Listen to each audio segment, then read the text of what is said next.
सुबह का वक्त था। हल्की हल्की धूप पर्दों से छनकर कमरे में आ रही थी। गागी अपना बैग पैक कर रही थी और पीछे से माँ, पापा और अद्वैत चुपचाप उसे देख रहे थे। कमरे में कोई जोर से बात नहीं कर रहा था, पर माहौल में एक भारी सी चुप्पी थी। माँ हल्की मुस्कान के साथ, इतनी जल्दी एक हफ्ता खत्म हो गया, लगता है बस अभी तो आई थी। गागी बैग की जिप लगाते हुए, आंखों में हल्की नमी। हाँ, मुझे भी लगा कि थोड़ा और रुक पाती तो अच्छा होता।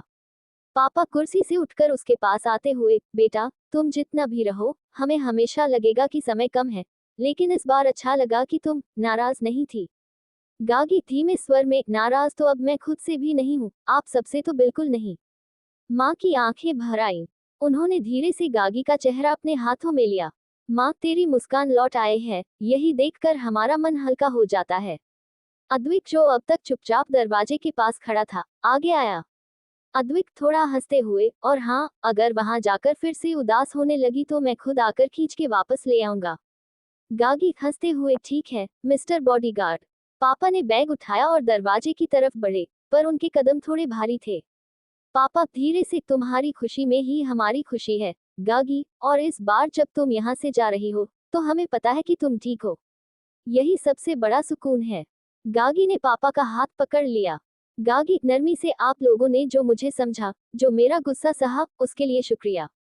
माँ ने उसकी पेशानी पर चूम लिया। माँ, शुक्रिया का तो सवाल ही नहीं, तू हमारी है गागी। अद्विक ने बैग गाड़ी में रखा और पीछे से धीरे से बोला, अद्विक चल बहन, वरना मैं रो दूंगा और फिर तू भी रोएगी। गागी ने सबको गले लगाया। जाते जाते उसने एक बार पीछे मुड़कर देखा, तीनों खड़े थे, आंखों में हल्की नमी और चेहरे पर गर्व की मुस्कान। उस पल गागी को लगा, ये सिर्फ घर नहीं, उसकी ताकत है। गागी जैसे ही गाड़ी में बैठी, अद्विक ने उसे हाथ हिलाकर विदा किया।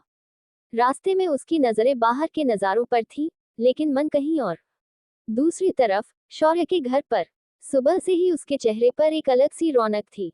नील ने जब उससे पूछा, नील मजाक में, क्या बात है भाई, आज तो तू ऐसे मुस्कुरा रहा है जैसे लॉटरी लग गई हो।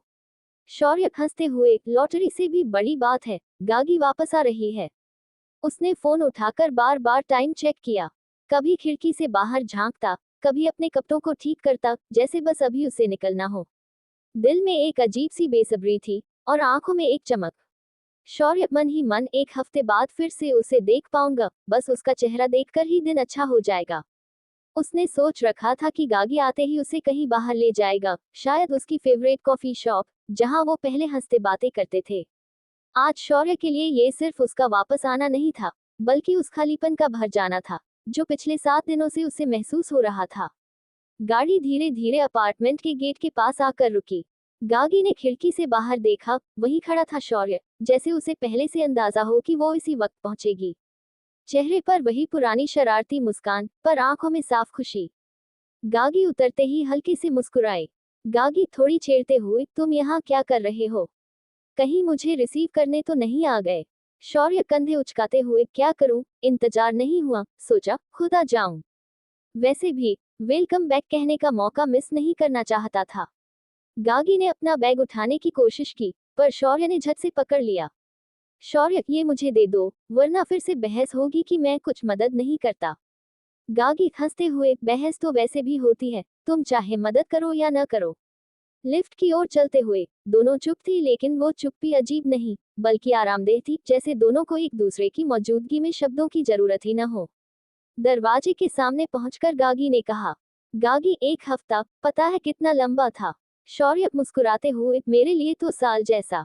गागी ने हल्के से सिर झुका लिया, मुस्कान छुपाने की कोशिश की। गागी, अंदर आओगे? शौर्य थोड़ा छेड़ते हुए, अगर तुम कॉफी बना रही हो तो जरूर। दरवाजे के अंदर कदम रखते ही दोनों के बीच वही पुराना सुकून भरा एहसास लौट आया, जैसे एक हफ्ते की दूरी अब सिर्फ एक पल में मिट गई हो। रसोई से आती कॉफी की खुशबू ने पूरे कमरे को भर दिया था। गागी ने 2 मग टेबल पर रखे, एक में शौर्य का फेवरेट स्ट्रॉन्ग ब्लैक और दूसरे में अपना हल्का और मीठा। शौर्य मग उठाते हुए, वाह, एक हफ्ता दूर रहकर भी तुम्हें याद था कि मुझे स्ट्रॉन्ग चाहिए। गागी भौं उठाकर, तुम्हारी आदतें भूलना आसान नहीं है शौर्य।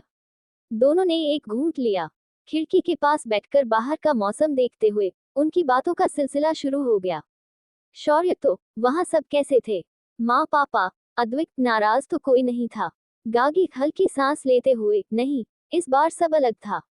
नाराजगी खत्म हो गई, बस लगा जैसे घर फिर से घर बन गया है। शौर्य मुस्कुराकर, अच्छा है, मुझे पता था तुम वापस जाओगी तो सब ठीक हो जाएगा।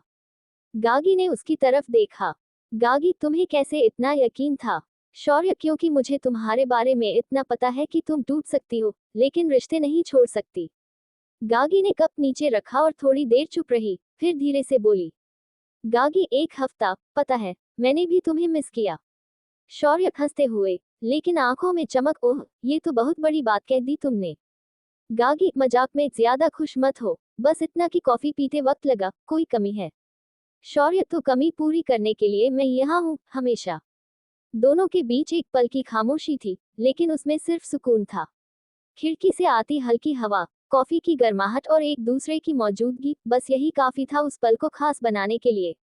अगली सुबह कॉलेज में। अगले दिन कॉलेज का कैंपस हमेशा की तरह चहल पहल से भरा था। गागी, नील, एकता, अर्जुन और बाकी सब कैंटीन की टेबल पर बैठे थे। किसी के हाथ में समोसा था, कोई कोल्ड कॉफी पी रहा था, और सब एक दूसरे की खिंचाई में लगे थे। नील, गागी से तो मिस होम कमिंग, वापस आकर कैसा लग रहा है? गागी हंसते हुए, अभी तो बस लग रहा है कि तुम्हारा नॉनस्टॉप बकवास मिस नहीं किया था। सब हंस पड़े। शौर्य ट्रे में सैंडविच लेकर टेबल पर आया और बैठते बैठते बोला, शौर्य, वैसे एक जरूरी बात है। एकता शरारती लहजे में, ओहो, अब तुम भी पब्लिकली प्रपोज करने लगे क्या? शौर्य हंसते हुए, तुम्हारा दिमाग हमेशा उधर ही क्यों जाता है? मैं कह रहा हूँ, अगले हफ्ते मम्मी पापा की शादी की सालगिरह है। सबने एक साथ ओह कहा। शौर्य, तो तुम सबको इनवाइट कर रहा हूँ।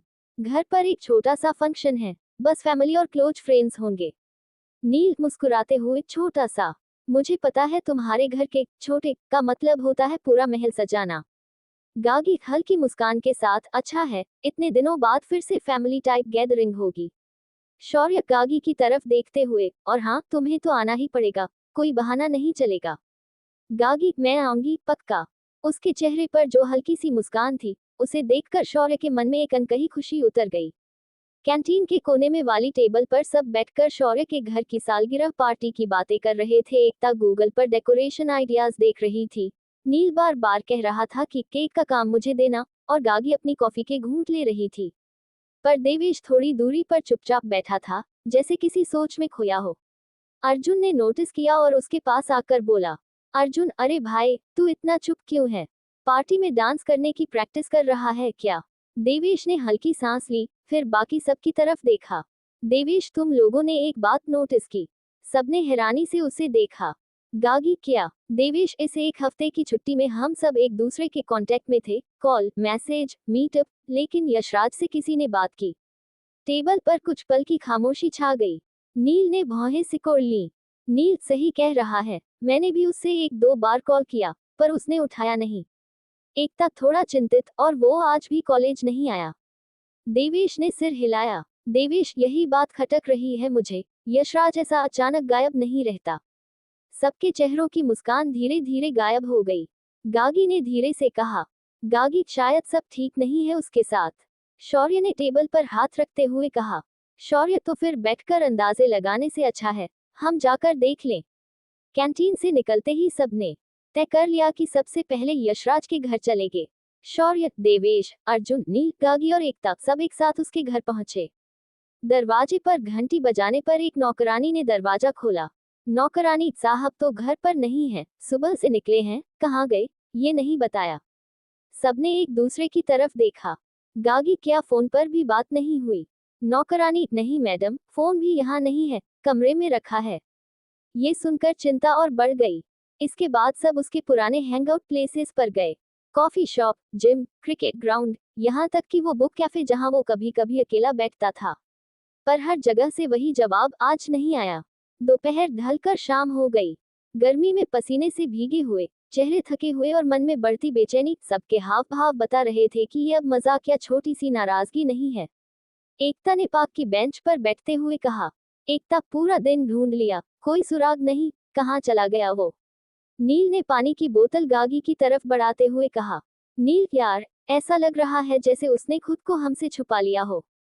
शौर्य ने मुट्ठी भींच ली। शौर्य कल सुबह फिर शुरू करेंगे, लेकिन इस बार हम उसे ढूंढ कर ही मानेंगे। गागी चुप रही, पर उसके दिल में अजीब सी चिंता घर कर गई थी। यशराज, आखिर तुम कहाँ हो? अगली सुबह कॉलेज के गेट की ओर जाते हुए अर्जुन और एकता सड़क पार कर रहे थे। भीड़ भाड़ के बीच अचानक अर्जुन की नजर एक तरफ गई। काले जैकेट और हेलमेट में एक बाइक सवार। उसके अंदाज में कुछ जाना पहचाना था। अर्जुन ने आंखें सिकोड़कर देखा। अर्जुन हड़बड़ाते हुए, एकता, वो यशराज है। एकता ने तुरंत मोबाइल निकाला और गागी, शौर्य, देवेश, नील सबको कॉन्फ्रेंस कॉल पर डाल दिया। एकता जल्दी जल्दी बोलते हुए, यशराज दिखा है, हम कॉलेज के पास हैं, वो यहाँ से जा रहा है, शायद जल्दी में। अर्जुन ने जोर से आवाज लगाई। अर्जुन, यशराज, अरे रुको। पर बाइक सवार ने कोई प्रतिक्रिया नहीं दी, जैसे उसने सुना ही न हो, या शायद सुनकर भी अनसुना कर दिया हो। इसके बजाय उसने थ्रॉटल घुमाकर स्पीड बढ़ा दी। अर्जुन और एकता ने भी जल्दी जल्दी अपनी बाइक निकाली और उसका पीछा शुरू कर दिया। हवा तेजी से चेहरे पर लग रही थी। ट्रैफिक में से निकलते हुए अर्जुन की नजर हर वक्त यशराज की पीठ पर थी। एकता फोन पर बाकी सबको, हम उसका पीछा कर रहे हैं, तुम लोग भी निकलो, पता नहीं वो कहाँ जा रहा है। यशराज की बाइक ने अचानक एक मोड़ लिया, जो कॉलेज से बिल्कुल उल्टी दिशा में था। अर्जुन का दिल तेज धड़क रहा था। आखिर ये जा कहाँ रहा है, और हमसे क्यों छुप रहा है? अर्जुन की बाइक धीरे धीरे रुक गई। सामने एक पुराना लेकिन बहुत सुंदर मंदिर था। गेट के पास ही यशराज अपनी बाइक पार्क कर रहा था। तब तक बाकी सब भी वहां पहुंच गए। शौर्य, गागी, देवेश, नील और एकता। सबने चुपचाप दूरी से देखा कि यशराज मंदिर के अंदर गया। देवेश धीरे से, ये यहाँ क्या कर रहा है? कोई पूजा वूजा वाला टाइप तो है नहीं? नील भौहें उठाते हुए, शायद किसी का मनोत्थान पूरा करने आया है। भीतर से घंटियों की आवाज आ रही थी। थोड़ी देर बाद यशराज नजर आया। उसके साथ एक लगभग 40 साल की महिला और एक करीब 19 साल की लड़की थी। तीनों आपस में मुस्कुराते बात करते हुए मंदिर के आंगन में आए, फिर फूलों की टोकरी उठाकर सजावट करने लगे। मोरपंखी और गेंदे के फूलों की मालाएं खंभों पर चढ़ाते हुए यशराज के चेहरे पर एक ऐसी सच्ची, निश्चिंत मुस्कान थी, जैसी उसके दोस्तों ने पिछले कई महीनों से नहीं देखी थी। अर्जुन हैरानी से, ये यशराज है ना? मुझे लग रहा है कहीं हमने किसी का हमशक्ल पकड़ लिया है। एकता शक से, और ये लड़की कहीं उसकी? नील बीच में काटते हुए, गर्लफ्रेंड मंदिर में? भाई, ये तो नया लेवल है रोमांस का। गागी ने आंखें तरेरी। गागी, तुम लोग बिना सोचे कुछ भी बोलते हो सकता है ये उसकी रिश्तेदार हो। शौर्य ने ठंडी सांस ली। शौर्य, या फिर कोई और कहानी है जो हम नहीं जानते। उधर यशराज पूरी लगन से फूलों की सजावट में लगा हुआ था, मानो बाहर खड़े 6 जासूसों की मौजूदगी से बिल्कुल बेखबर हो। उसकी हंसी, उसका खुलापन, सब देखकर दोस्तों के मन में जिज्ञासा और बढ़ रही थी। देवेश धीरे से, कुछ तो है बॉस, और हम इसे पता लगाए बिना नहीं छोड़ेंगे। मंदिर का आंगन फूलों की खुशबू से महक रहा था। गेंदे की माला की आखिरी कड़ी खंभे पर टांगते ही यशराज ने गहरी सांस ली और संतोष से मुस्कुराया। वो औरत और लड़की, जिनके साथ वो इतना समय से सजावट कर रहा था, अब मंदिर के अंदर चली गईं। यशराज ने जैसे ही पीछे मुड़कर बाहर की ओर देखा, उसकी आंखें चौड़ी हो गईं, चेहरा सख्त हो गया। सामने उसके 6 दोस्त खड़े थे, मानो किसी जासूसी मिशन का क्लाइमैक्स पकड़ा गया हो। शौर्य ने हाथ बांधकर मुस्कुराते हुए कहा, शौर्य, तो मिस्टर मिस्टीरियस, क्या राज है? नील ने आंखें तरेरी। नील, और हमें बताया भी नहीं। देवेश और अर्जुन एक कदम आगे बढ़े, और यशराज ने एक सेकंड में समझ लिया, अगर अभी भागा नहीं तो इंटेरोगेशन शुरू हो जाएगा। यशराज पलटा और पूरे जोर से भागना शुरू कर दिया। उसके पीछे शौर्य, नील, देवेश, अर्जुन, चारों ऐसे भागे जैसे मंदिर के आंगन में कोई क्रिकेट मैच हो रहा हो। बच्चों की तरह एक दूसरे को पकड़ने की कोशिश, किसी का पांव फिसलना, किसी का लगभग माला में फंस जाना। गागी, एकता और धारा मंदिर के सीढ़ियों पर खड़ी होकर ये नजारा देख रही थी। उनके चेहरे पर हल्की मुस्कान थी, आंखों में शरारत। गागी, धीरे से, इन लोगों को देखो, जैसे स्कूल के बच्चे लुका छिपी खेल रहे हों। एकता ने हंसते हुए कहा। एकता, कसम से, यशराज का चेहरा तो प्राइसलेस था जब उसने हमें देखा। धारा ने सिर हिलाया। धारा, हाँ, पर लगता है ये खेल हमें किसी और कहानी तक ले जाएगा। मंदिर के आंगन में भागते कूदते दोस्तों का शोर, फूलों की खुशबू और पीछे घंटियों की आवाज, सब मिलकर इस पल को एकदम फिल्मी बना रहे थे। मंदिर की सीढ़ियों पर सब बैठे हुए हैं। शाम की हल्की सी ठंडी हवा, मंदिर की घंटियों की धीमी आवाज, और यशराज सामने खड़ा, सिर झुकाए, हाथ माला की डोरी से खेलते हुए। शौर्य थोड़ा सख्त अंदाज में, अब बताएगा या हम फिर से भाग दौड़ शुरू करें? अर्जुन हल्की मुस्कान दबाते हुए, हाँ, और इस बार मैं तेरे जूते भी पकड़ लूंगा। देवेश गंभीर, यशराज, सच में, हम सब टेंशन में थे। एक हफ्ते से तू कहाँ था? फोन तक नहीं उठाया। यशराज ने गहरी सांस ली, जैसे शब्द जुटा रहा हो। धीरे धीरे उसने बोलना शुरू किया। यशराज, ये रीत है, और ये रीत की माँ। बाकी सब एक दूसरे की तरफ देखने लगे। नील, रीत, वही लड़की जो मॉल में तुझसे टकराई थी? यशराज ने हल्का सा सिर हिलाया। यशराज, हाँ, वही। मॉल में मिलने के बाद एक दिन मैंने उसे कैफे में काम करते देखा। थकी हुई थी, अकेली। उस दिन मैंने उसकी थोड़ी मदद की। गागी, एकता और धारा चुपचाप सुन रही थी, आंखों में हल्की जिज्ञासा। यशराज, उस दिन रीत को उसके घर छोड़ने गया, लेकिन रास्ते में तेज बारिश आ गई। मैं भीग गया था। उसकी माँ ने इंसिस्ट किया कि मैं रात वहीं रुक जाऊं। उसकी आवाज थोड़ी भर्राई। यशराज, और पता नहीं क्यों, उनके घर की गर्माहट, उनकी फिक्र, वो ममता, जो शायद मुझे अपने घर पर भी कभी महसूस नहीं हुई, मुझे वहीं रुकने का मन कर गया। थोड़ी देर चुप्पी छा गई। शौर्य, जो आमतौर पर मजाक करता था, अब शांत था। यशराज, आंटी और रीत के साथ रहकर मैं भूल गया था कि इस शहर में और भी लोग हैं जो मेरी परवाह करते हैं। पर माफ करना, तुम्हें बिना बताए गायब हो गया। गागी ने हल्की मुस्कान के साथ कहा। गागी, तू बेवकूफ है, यशराज। हमें भी तुझसे उतनी ही फिक्र होती है जितनी उन्हें होती है। बस हम तेरे दोस्त हैं, जताने का तरीका थोड़ा अलग है। अर्जुन ने यशराज के कंधे पर हाथ रखा। अर्जुन, जो भी हो, अब वापस आ जा। ये एक हफ्ता बहुत लंबा था। रीत तभी मंदिर से बाहर आती है। यशराज हल्का सा नर्वस होकर बोला, तो ये है रीत। रीत ने शर्माते हुए मुस्कुराकर सबको हाय कहा। शौर्य ने तुरंत हाथ बढ़ाया। हाय, मैं शौर्य, और ये सब मेरे बचे खुचे दोस्त हैं। सब हंस पड़े। नील ने मजाक में आंखें मिचमिचाते हुए कहा, तो यही है वो कॉफी वाली, जिसके लिए तू एक हफ्ता गायब था? रीत ने चौंक कर यशराज को देखा। तुमने बताया था? यशराज ने कान खुजाते हुए कहा, बस थोड़ा सा। देवेश ने हंसते हुए कहा, थोड़ा सा मतलब पूरा स्टोरी प्लस बोनस सीन। एकता ने धीरे से रीत के कंधे पर हाथ रखा। तुम्हारी मुस्कान बहुत प्यारी है, अब समझ आया ये यहाँ क्यों अटका हुआ था। रीत हल्के से झेप गई। गागी सबको चुप कराते हुए बोली, ठीक है, अब कोई भी इसे छेड़ेगा नहीं, लेकिन सच में यश, तू खुश लग रहा है। यशराज ने हल्की सांस लेकर कहा, हाँ, शायद पहली बार लगा है कि मैं किसी के घर में मेहमान नहीं, अपने घर में हूँ। उसकी आंखों में हल्की नमी और होठों पर मुस्कान थी। रीत ने उसे देखा, और पहली बार उसके चेहरे का वो सुकून नोटिस किया। माहौल अचानक गहरा हो गया, लेकिन अगले ही पल अर्जुन बोला, चलो भाई, अब मंदिर में सेवा खत्म, तो बाकी लोग चाय समोसे कहाँ खिलाने वाले हैं? और सब फिर से हंस पड़े। गली के मोड़ पर एक पुरानी सी लेकिन हमेशा भीड़ भरी चाय की दुकान थी। सबने वहीं रुकने का फैसला किया। लकड़ी की लंबी बेंच और सामने छोटी छोटी टेबलें, जिन पर पहले से ही चाय के गिलासों की रौनक थी। चाय वाले ने गर्मागर्म समोसे और अदरक वाली चाय के गिलास रख दिए। भाप उठते ही शौर्य ने मजाक उड़ाया। शौर्य मुस्कुराकर, अरे यशराज, लगता है अब तेरी पसंद सिर्फ चाय और समोसे तक ही सीमित नहीं, कोई तो है जो तुझ पर इतना असर डाल रही है। नील ने तुरंत चुटकी ली। नील, हाँ, और सुन, बारिश में भीगना तो बस बहाना था, दिल तो तू पहले ही हार चुका था। यशराज ने हल्की सी मुस्कान दबाए, लेकिन चेहरा थोड़ा लाल हो गया। यशराज, तुम लोगों को तो बस मौका चाहिए, है ना? देवेश ने समोसे का एक टुकड़ा तोड़ते हुए कहा। देवेश, मौका? अरे भाई, हम तो बस सच्चाई सामने ला रहे हैं। रीत पास बैठी चुपचाप सब सुन रही थी। उसके होठों पर हल्की सी हंसी थी। एकता ने उसकी तरफ देखते हुए कहा, एकता, तू टेंशन मत ले, इनके ताने सुनने की आदत डाल ले। ये दोस्तों की वेलकम रिचुअल है। धारा ने चाय का गिलास उठाते हुए जोड़ा। धारा, और देख, तेरी वजह से तो आज यशराज के चेहरे पर पहली बार इतनी ईमानदार मुस्कान आई है, वरना ये तो बस अकड़ में ही रहता था।